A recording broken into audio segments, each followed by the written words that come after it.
There are many videos and books with experts sharing with you which are the best cut flowers to grow. I once grew nearly every recommended variety in this book. And some years on, I now only really grow the odd suggestion, but not to say it's not a very good book.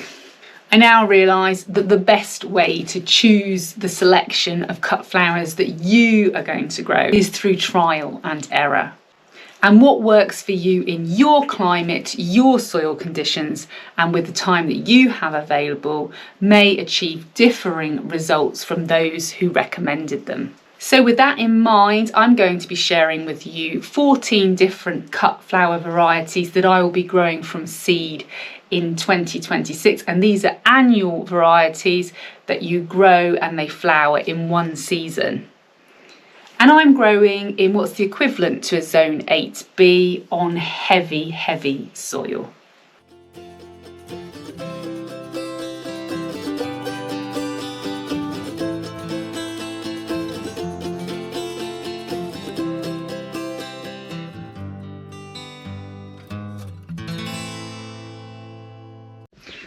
I have spent the last 5 years selling cut flowers to both retail and event customers.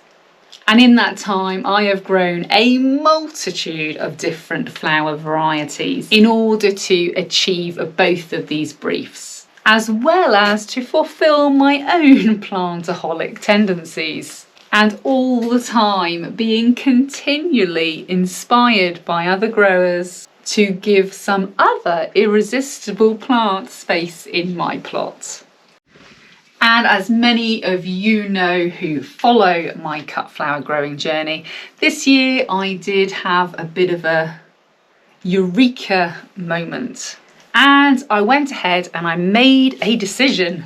I made a decision that moving forwards, I'm going to be concentrating my efforts on my retail offering, hopefully resulting in an increase in efficiency and also improving the bouquets and floral gifts that I offer to my customers.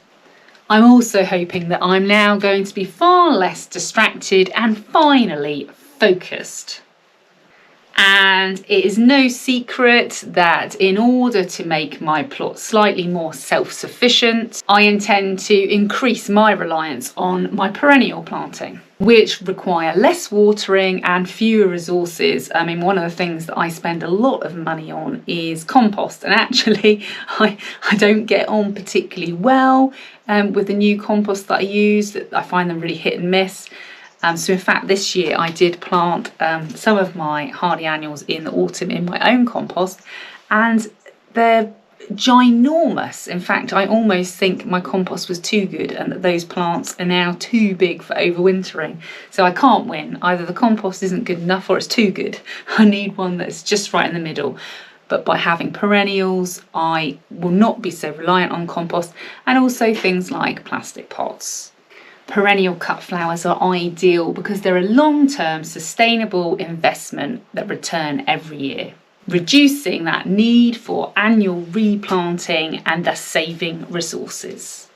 I have a brilliant selection of perennials ready to add to the garden for next season, with the unavoidable consequence being that I will now have much less space for all of those incredible annuals that I love to grow.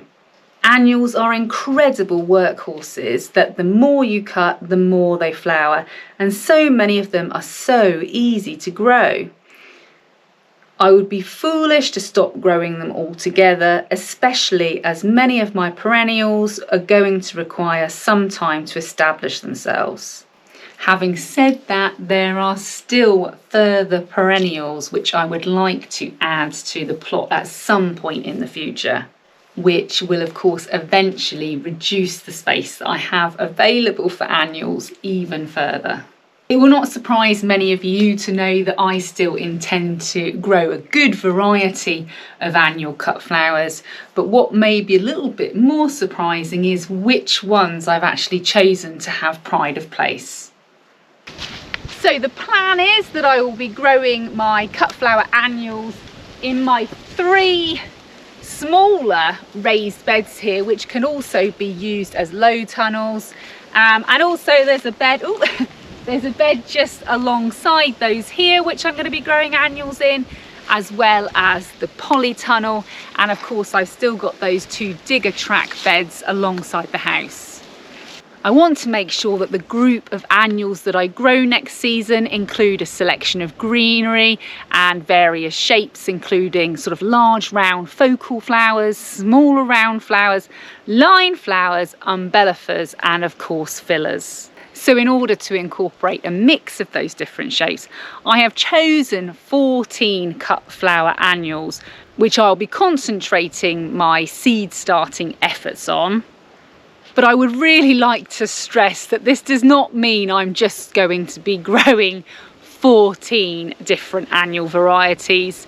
Those of you that know me know that is absolutely never going to be achievable. But these 14 are going to be the main selection that I will be growing for my retail cut flower bouquets. And some of you may have watched one of my older videos, which I will link up in the corner here, which was if I could only grow 10 varieties of cut flower, what would they be? And in that video I did include some perennials and biennials as well, but this we're talking purely annuals here. But actually some of the annual varieties that I chose a couple of years ago in that video are still annuals that I consider mainstays of the cut flower patch even now. For any of you that are going to follow the link and watch that video, just for me to fess up, it is an older video and you can tell. These flowers have of course been chosen on their own merit, but also they have been chosen through a process of eliminating other flowers. I mean, to give you an example of something that was very easy for me to eliminate almost in my second season, in that book I showed you at the beginning where I grew nearly every variety, I grew something called Cleome, and that's really easy to eliminate from the cut flower garden for 2 reasons. If you haven't grown it, take this into consideration. It's covered in sort of spines, but also it smells really, really bad. And then I may have eliminated other flowers because I have trouble with them being slug banquets and I just get fed up with them being eaten. Or perhaps on my soil they just aren't as vigorous and healthy and don't perform as well for me as perhaps they do for others. And then another thing I've had to consider while I've been choosing is how often I choose to cut them. You know, it's possible that they are healthy and they're reliable croppers, but if I don't choose to cut them and I don't choose to use them in my bouquets, they're really taking up space where I could have something that perhaps I'm more drawn towards and something that I like to work with more often. So the 2 choices that I have for greenery were really easy for me to make, and they're both things that I've grown before, although I've been growing the Persian cress for longer than the false flax or gold of pleasure, which is my other choice. And they're both very similar, so you might ask the question why grow both, but for me that's to do with the variation in colour. But they're both really hardy, good to direct sow in cooler temperatures, and great for succession sowing, and I would recommend that they are sown in various intervals throughout the season, definitely to autumn sow and overwinter them, and then again to sow several successions moving forward through the season. I did make the mistake the first year that I tried to grow the gold of pleasure by trying to sow it in cells. It's absolutely a waste of time. It does far better sown directly in the soil. They both have sort of branching stems with very insignificant flowers, and it's not the flowers that we're growing them for. Once the flowers have done their thing and they're spent, you're left with these beautiful seed pods on these branching stems, and they if you don't use them fresh, they dry extremely well. And I tend to dry mine stems in the greenhouse so that they can be bleached by the sunlight. And then I find them incredibly useful during the sort of down flower season in any sort of dry flower products that I have. There is a downside, and I suppose the downside leads slightly more towards the Persian cress, which is having to remove the leaves from the stems. Because they're both branching, you can't just strip a stem nice and easily. You do have to sort of individually pick off these leaves. So it is possible that one day I'll decide that the that the Gold of Pleasure is better, but for the time being I still love that olivey eucalyptusy colour that the Persian cress offers. Now my two choices for what I suppose you'd call my focal flowers, so for my large round flowers, surprises even me. I need to check that I'm okay. I haven't been drinking. This is actually what I decided. And I mean, these are not good examples, but believe it or not, and I've not got a great history with marigolds, and this is not a particularly nice one, but nonetheless, I have chosen marigolds. Unfortunately, I've already cleared the buttercream variety that I was growing in the tunnel, because that is the variety that swayed me. Now, it wasn't perfect, and I probably won't grow that one again, but it has persuaded me that they can be good cut flowers and that I should give them another go. I used the buttercream a lot. It had a beautiful formed flower in a lovely colour, really strong flowers, healthy, vigorous, a really good reliable cropper. But just the stems were just a little bit too short for my bouquet. So thanks to those of you that have recommended to me that I grow white swan, and I have got the seed for that. And I've also got the, is it Elevate Orange? Because I'm not a fan of this really sort of bright yellow, and these are quite open faced. The thing about the buttercream was it was far more closed, and I suppose more sort of zinnia dahlia shaped. So can you believe I've added that in? But I have, because they're easy to grow from seed. Touch wood, if there is any in here. I didn't have much in the way of problems with them. I might eat my words next season, but I just want to grow something reliable. And although I don't like this particular flower, and I didn't really use it, the stem length is good and it's healthy, and I'm hoping it's just a case of getting the variety right. And then my other choice, I know a lot of you grow. I stopped growing this particular flower only for 12 months. I used to grow so many beautiful colours. I'm talking about sunflowers. And the reason I stopped growing them was because I found that their sort of flat face was really difficult for me to incorporate into mixed flower bouquets. But then last season I grew the sunflower Premier Orange up. In fact, I think I grew that the year before as well, so it would have been my second season. And it's absolutely perfect in bouquets. The downside being that it is one and done. There's no cut and come again. So succession sowing is absolutely crucial. There are very few annual focal flowers that can be grown from seed, so I rely on perennials to be my focals. Obviously dahlias, and then of course my roses. So what I need is some nice focals that can fill in the gaps when those are not available to me. The annual fillers I have chosen include what is probably my favourite flower of all time, which is the annual phlox. And once you start cutting this, the stems will lengthen, making them perfect for bouquets. There is such a lovely selection of colours, but with retail in mind, I'm a real fan of the tapestry mix. My next choice is Lavatra, which is great for filling out bouquets. It is really easy to grow and a good contender for autumn sowing, although this year my autumn sown plants have potentially got too big, so may not be viable to grow on until the spring.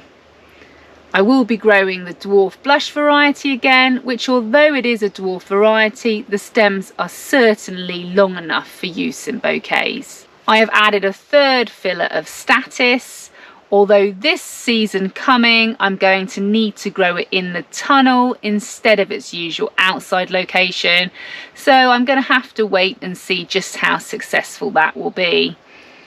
Statice comes in a good selection of colours and the vase life is exceptional, and it holds its colour incredibly well for dried arrangements. Next I move on to sort of the smaller round shaped flowers, and it was so easy to decide to add helichrysum or straw flowers to this selection, because without a shadow of doubt it has been the hardest work for me this season in the garden. Incredibly, these plants, which are still trying to flower, I mean they're all closed today because it's not exactly sunny. These were autumn sown in 2024. This plant has just produced stem after stem after stem. Definitely a cut and come again. But not only is it carried on being productive, it's carried on being healthy. So, you know, that every bit of new green shoot on it is as healthy as can be. Very little problems with any pests or diseases or slugs or anything. I have unfortunately neglected to do a particularly good job of my autumn seed sowing, and helichrysum wasn't something that I remember to do until it was probably too late. So I have these teeny tiny seedlings that I'm not sure are going to be any good. So I have, I'm experimenting. If it works, we'll do a video on it, but I'm not going to show you me making a fail. I've taken some cuttings, but the daylight's not very good. It's probably a bit late for cuttings as well. But anyway, if I could have some autumn grown plants again, I'd be grateful. But if not, we'll sow in the spring and it won't be too late. I would have really struggled without the helichrysum this season. It came in really useful for me when lots of my plants just went over too quickly, went to seed because of the really hot weather and the drought. For some reason, the helichrysum contended with that really well, and it was brilliant to complement my dahlias. And then a nice, easy, hardy annual for direct sowing and happy to overwinter is Nigella, which as well as the flowers has very useful seed pods once it sets seeds.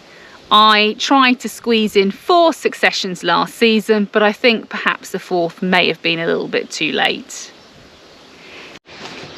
And then the third small round flower I've chosen is a bit limp, is the scabious, the scabiosa. And I mean, unfortunately actually there is still one of the Fata Morgana here. And this one was brilliant in the tunnel, and I can see there's quite a bit of seed there.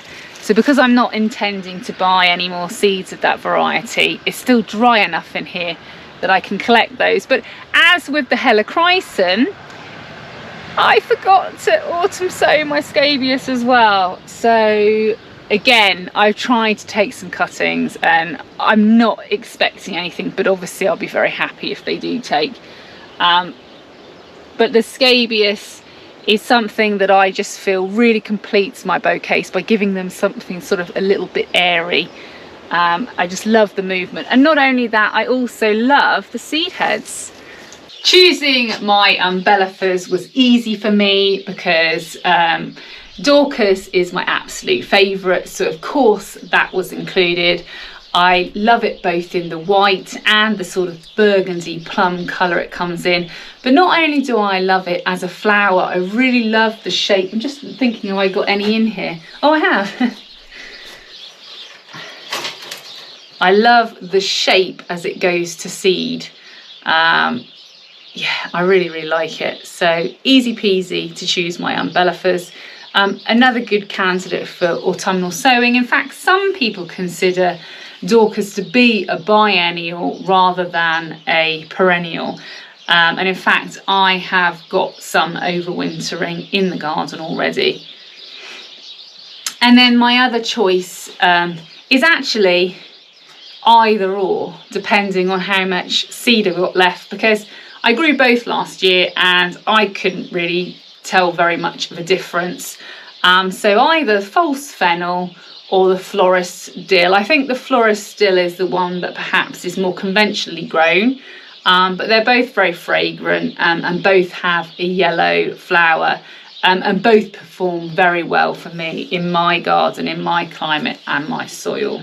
Now, what I'm going to say now is probably going to cause uproar and you're all going to be shouting at the screen. And I guess it wasn't an easy decision to make, and it is a bit of a controversial one.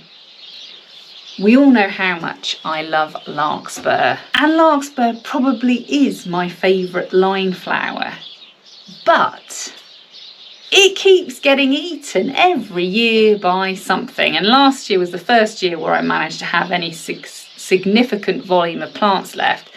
And honestly, that was just because I sowed so many seeds and I had so many little plugs that I managed to get some through. So this autumn, I just sowed, a very modest number of seeds, and they've all been eaten, and I can't work out if it was a mouse or a slug, but it was something. Anyway, something ate them. And because it's not the first time it happened, I'm not putting larkspur on my list. I certainly don't have any autumn sown plants overwintering, and whether or not I will sow any in the spring, we'll have to wait and see. Honestly, I probably will because I have the seed, but I'm not going to be prioritising it for space as I am these other 14 choices, and of course my 2 choices of line flowers, which have won out over larkspur, even though it's my favourite. And the reason I'm saying my choice on what I've chosen is a bit controversial and you're all going to be uproar is because I haven't chosen the other 2 choices you may think I've chosen. So I have not chosen antirrhinum snapdragons.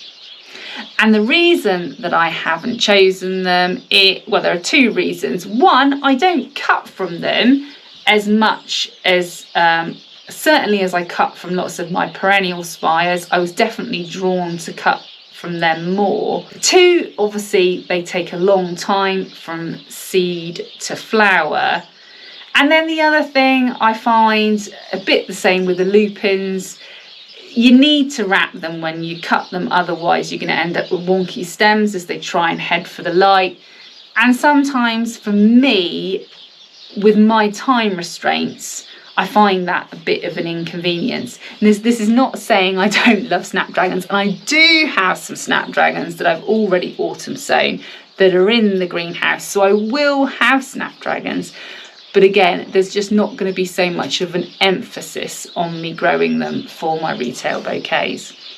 So then you're thinking, well, if you're not growing larkspur and you're not including snapdragons, surely one of them must be stock. And again, I love stock. Again, that really is one of my favourites. But it's not stock because for me, stock needs to be netted. It is one and done unless you grow the quartet. Although I did try and grow the quartet variety, and for me, actually, it was a bit small and weedy and wussy. I think perhaps I should have autumn sown it rather than sown it in the spring. So I'm not choosing stock either. In fact, the 2 varieties of line that I've chosen, you'd be hard pushed to call them flowers at all.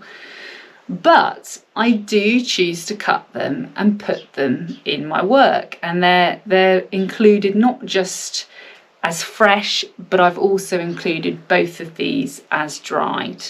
My first choice is Amaranthus, which is a half hardy annual, so it's not something that I would sow in the autumn. It's something I would always sow in the spring. And I've grown many varieties over the seasons, but I do tend to like the upright line spike varieties. I'm not such a fan of the trailing types. I think they're probably very useful in event work, in big arrangements, but for me it's mainly retail bouquets that I'm offering. I prefer the more upright, and of those, last season I grew hot biscuits, which I barely cut it, which was unfortunate because I'd grown more hot biscuits than I had of the Red Army.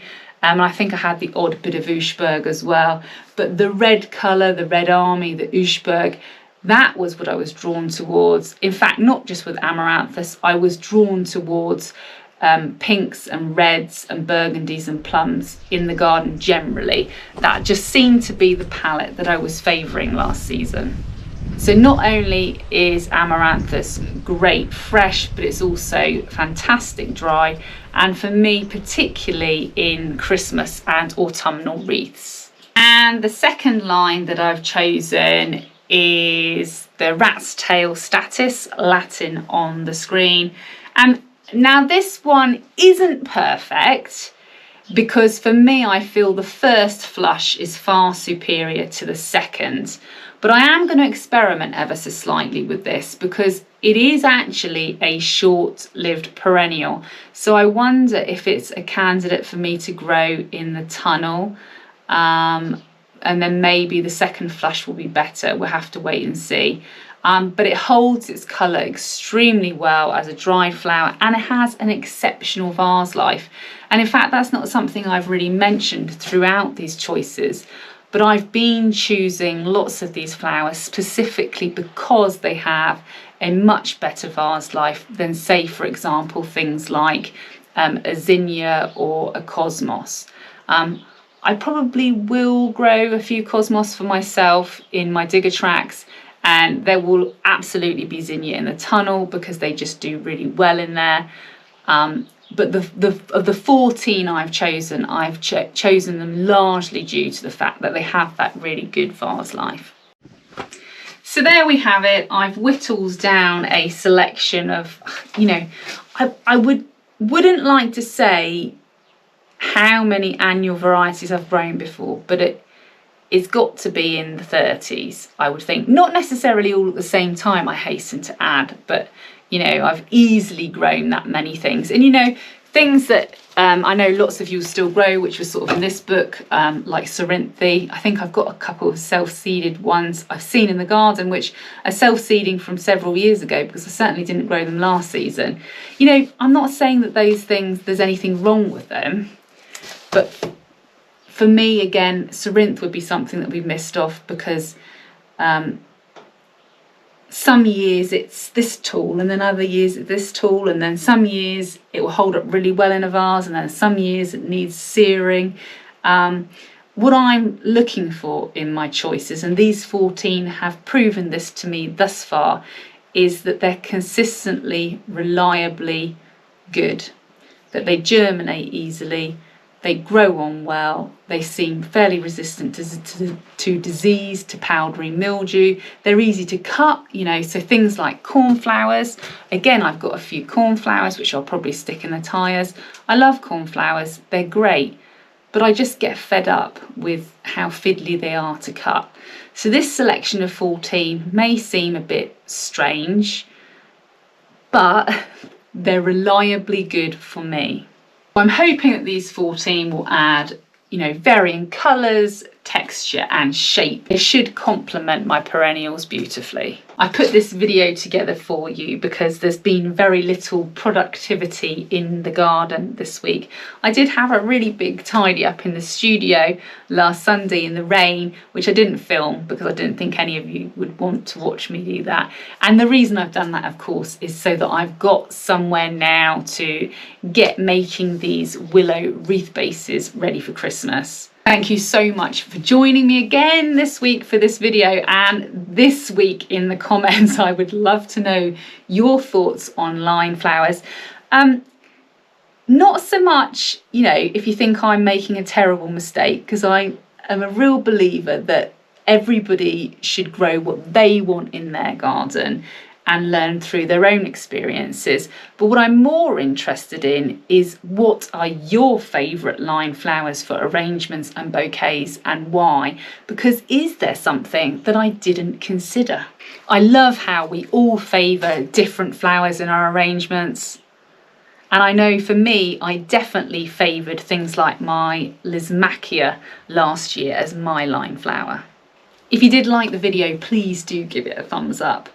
And if you'd like to follow my gardening, my growing cut flower journey, then you can subscribe to the channel. And I'd be really grateful if you haven't subscribed to the channel and you have been enjoying watching my videos, that you could, because it will really help other like-minded growers like us find each other. And finally, if you'd like to contribute towards the making of these videos, I'll pop a link in the description where you can buy me a coffee. Thanks again for watching, and I'll see you next time.